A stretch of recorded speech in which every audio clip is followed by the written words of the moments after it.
Guys, we have literally Mac Daddy of laser hair removal devices. I got laser hair removal in college and I had to stop because it was so painful. I literally could not tolerate it. Now you all know I have a super low pain tolerance and I'm always looking for the devices that work the best and hurt the least. And when it comes to laser hair removal, we have it. The reason why it works so fantastically on coarse hair, soft, fine hair, everything is because the actual 3 wavelengths that remove hair are all in one tip. So you're actually getting 3 different laser hair removal machines in one. The second thing why it is not painful is because it's a rolling mechanism. If you guys have ever had laser hair removal, it feels like somebody's giving you a rubber band snap every single time it's applied.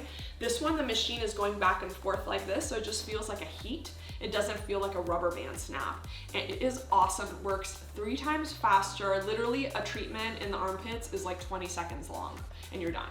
For a full leg is 2 minutes. The other lasers, it would be like 20 minutes. So this is fast treatment, not painful, no need to be numbed. And also you're getting all 3 technologies for laser hair removal in one applicator.